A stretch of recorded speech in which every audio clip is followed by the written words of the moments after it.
in a separate issue with a leader, Hakeem Jeffries, and Byron Donalds kind of now in an internal beef because Byron Donalds made some comments at a campaign event just yesterday suggesting that African Americans were better under Jim Crow, to which Hakeem Jeffries replied on the House floor today that is an outlandish statement and ignorant. Now, why are you going to go and lie like that?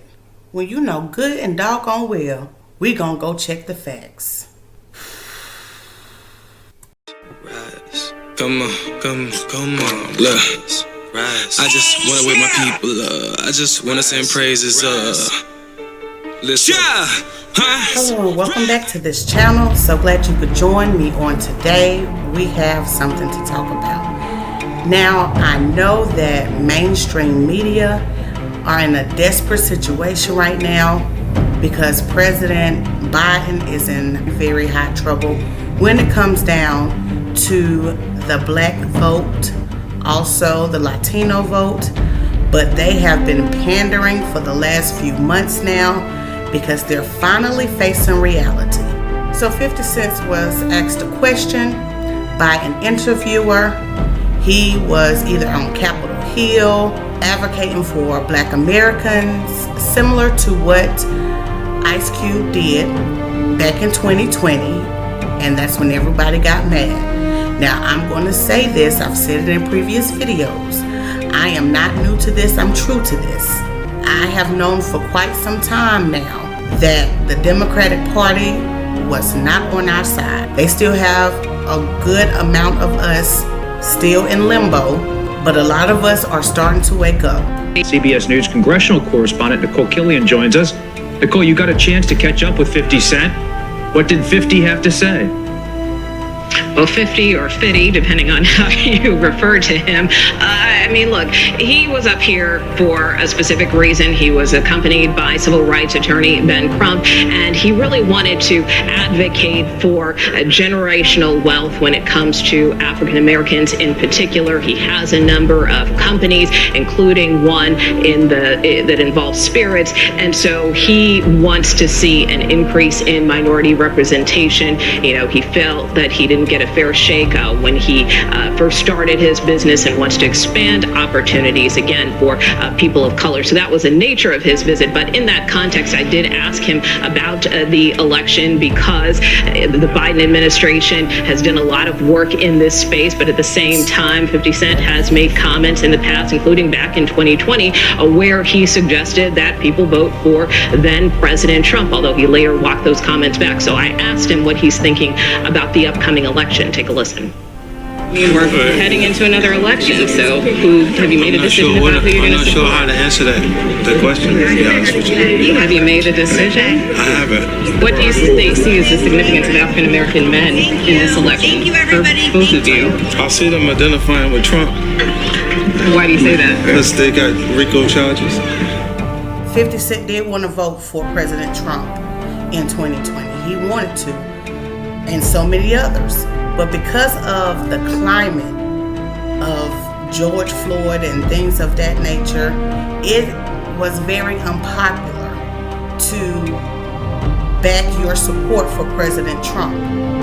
It's still not clear today where it comes down to black Americans, especially the older generation. Trust me, my family do not understand me, and that's fine.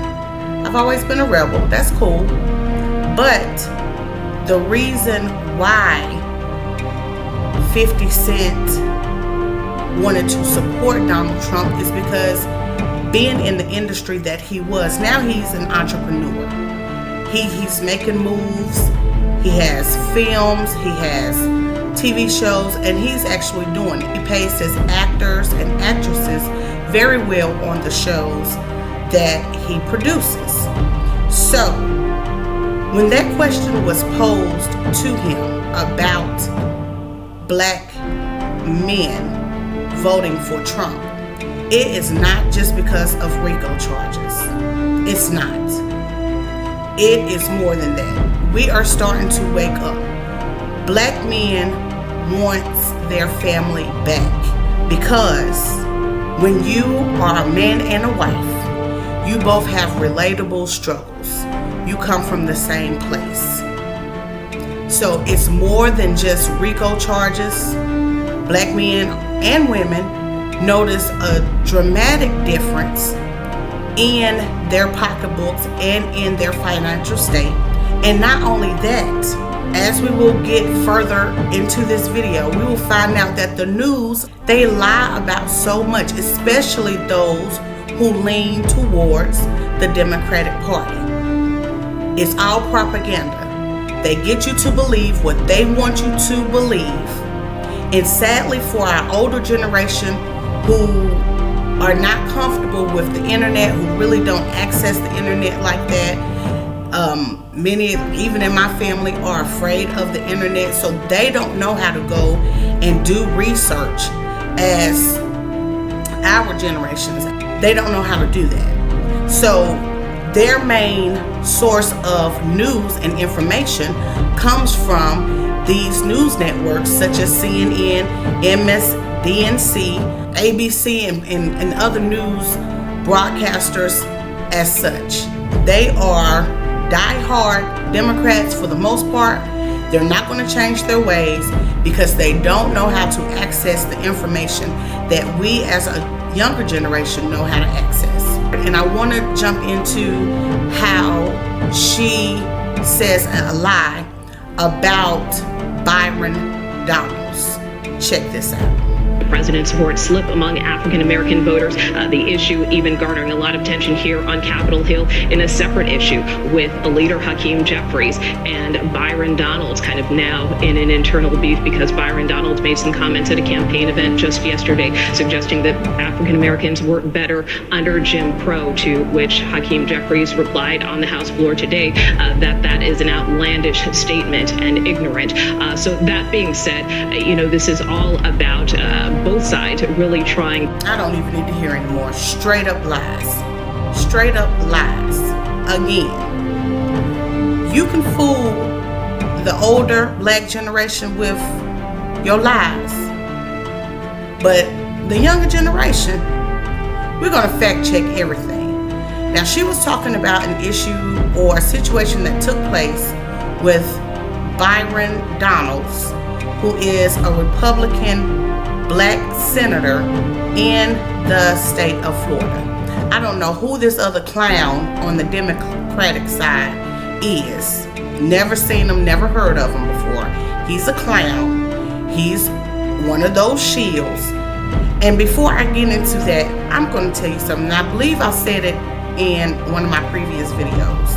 Like Cat Williams said, this is the year that a lot of stuff is being uncovered. And when we find out or know that we have people that look like us that are working against us, off with their heads. Do you remember Alice in Wonderland, the Queen of Hearts? She was quick to cut them off with their heads. This goes for who supposed to represent us, that looks like us, but that does not have our best interests at heart. I don't care if it's entertainers, I don't care if it's commentaries, I don't care if it's athletes, I don't care how much money they got, how much notoriety they have, we have to cut them off. That's the only way we're going to grow. They've been bought, and they're not doing us any good. As a matter of fact, they're bringing harm to us. So going back to what she just said, this lie about Byron Donalds, let's hear what he really had to say, and we'll come back and talk about it. I grew up with my mom. My dad and my mom, things didn't work out. As an adult, I look at my father and I say, bro, I don't know what happened, but you're my father and I love you. Wow. I don't know what happened. I wasn't there. Wow. But I'm going to tell you this. Growing up, the one thing I knew I wanted to do, and this is not about my father, this is about what I wanted to do, is I wanted to be a father to myself. And so one of the things that's actually happening in our culture, which you're now starting to see in our politics, is the reinvigoration of black families with younger black men and black women. And that is also helping to breed the the revival of a black middle class in America. You see, during Jim Crow, the black family was together. That's right. During Jim Crow, more black people were not just conservative, because black people always have been conservative-minded, but more black people voted conservatively. And then H.E.W., Lyndon Johnson, and then you go down that road, and now we are where we are. What's happened in America the last 10 years, and I say it because it's my contemporaries as well as his contemporaries, you're starting to see more black people be married in homes, raising kids. It's when you home with your wife raising your kids, and then you look at the world, you're saying, "Oh, wait a minute, time out. This does not look right. How can I get something to my kids?" It goes back to the conversation of generational wealth. Not just having a job, generational wealth. I'm looking at my kids. How can my kids be on my shoulders when they take off in life? That's what's happening. Now, what he said, did it sound anything like we needed to be under Jim Crow? That doesn't even make sense. That doesn't even make sense.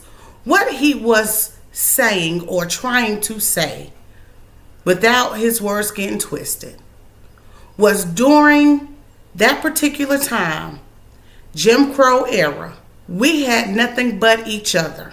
We were sticking together, just like some of these groups that have come into America and how they are doing. We used to be like that times 10 because we were truly all we had. One of the last things that Dr. King says, and I say this a lot in a lot of my videos, one of the last interviews he had with Harry Belafonte was, "I fear, not I believe." He said, "I fear I have led my people into a burning house." When you look at movies such as The Great Debaters, when you look at some of the people, the inventors, black inventors that we know nothing about, people who created the stoplight. You had Mary McLeod Bethune, who was an educator, who taught herself how to read, and so many other inventors that did not have a chance to go to school but taught themselves how to read and how to make great things that America and all the world is still using today. Due to the mindset of people like Joe Biden, Dr. King was right. When we began to look outside of our communities for everything, that's when everything hit the fan. Thanks to Joe Biden and his mob, they wiped out about 2 generations of the black family. Trust me, I'm a millennial and I've lived it. Byron Donalds was not talking about anything like she suggested. Nothing like that.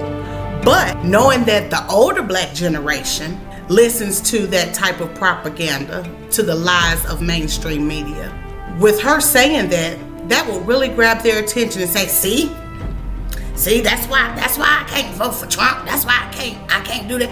Not understanding the facts. You had Jesse Jackson in 1988 or 1989 when Donald Trump gave him free office space in New York on Wall Street. There's been accounts to where Donald Trump has helped his employees. He helped Mike Tyson, or helped to fund Mike Tyson, and gave him an extraordinary career. He was with Al Sharpton, who is now totally against him. Why now? And Oprah Winfrey, all of these people, y'all were up in his face. But now he's a problem because he actually wants to help black people. There was also something that I watched earlier today where one of the founders of the Black Panthers, he vouched for Trump, saying that a long time ago, I believe like in the 60s or 70s, how Donald Trump gave a significant amount of money to help fund the Black Panther movement. See, they're not going to say this on certain TV stations where everybody can be on one accord. They're not going to do that. But she blatantly lied on that man. You heard what he said. And going back to 50 Cent, the reason why black men and black women are starting to wake up, because so many people, young people, are starting to realize now the harm and detriment that the hip-hop culture, and I'm going to say the hip-hop culture from the early 90s up until today, how the mainstream media hip-hop culture has destroyed our families. We noticed a change, when NWA came out and they brought, of course, that's our lived reality, what was happening out there on the West Coast. Because it was really happening. What created those issues that happened in the West Coast was racism, white supremacy. And that, California has always been a Democrat stronghold, right? Hollywood, Democrat stronghold. The music industry, all of that, completely ran by Democrats. And that's why more and more black people starting to realize the Democrat Party has always been the most racist in our opinion. But I want you to check out what our brother says about the music industry and what they want to promote and what they don't want you to promote. Trust me, just like the brother, I believe it was JT, the bigger figure, who said that the label executives came to him and said, yo brother, we need you talking about guns and horse. Right. You know what I mean? That's right. That happens. I've been in those meetings with management and had to ask me, is what you're saying really what you believe? So that we'll know how to market you properly. You know what I mean? This happens. Young Buck on his album, he has a song on his album that talks about police terrorism. The label said absolutely not. Jimmy Iovine said absolutely not. You cannot put that record on the album because it might create an atmosphere that might put police officers' lives in danger. So they took the record off, but they let him keep the other 14 songs on the album that talked about killing black youth. So this is what we're doing. We're not dealing with a circumstantial consequence of history. You know what I mean? The environment that we're embedded in puts us in a situation where we feel we have to maneuver and play the game and water our message down. You know what I mean? But no, what happened was they intentionally shifted the paradigm to get us exactly where we are right now. Right now, we're feeding the prison industrial complex right now. Our kids are going to prison because they're promoting these records. They're promoting these records daily that send us to jail. You know what I mean? It's cool to go to jail. So you heard that for yourself. I have done previous videos touching on that exact issue. It has something to do with us waking up.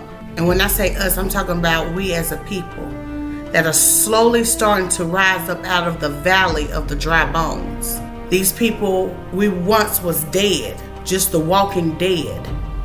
And now we're starting to come alive. We're starting to gain knowledge, wisdom, and understanding of the world around us and how certain systems are in place to keep us down and bound. People are going to Donald Trump because more and more facts come out every day. And if you go back and you listen to him at the Black Conservative Party that he had back here in February, listen to what he had to say. Listen to how he released a lot of non-violent black Americans from out of the prison system that Bill Clinton and Joe Biden helped to create to bring more money into their pockets, into their friends' pockets. He released.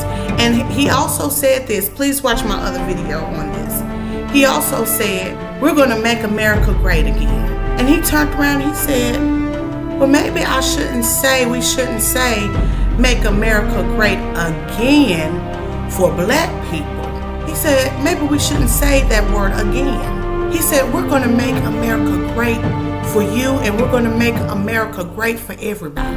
We're not looking for a handout as a group, as a collective. We're looking for a hand up. 300 years, the majority race has had a head start. Most of us have come a very long way. We're living middle class, and we're living upper middle class. We've been blessed to come from the ashes all the way up, but we still have a long way to go. And all of that. Please, let me know what you think of this video. Didn't want to hold it long. I pray Godspeed. Like, share, subscribe, and comment below. And I will see you in the next video. May God bless. Wanna wake my people up, I just wanna send praises up. I just wanna wake my people up, I just wanna send praises up.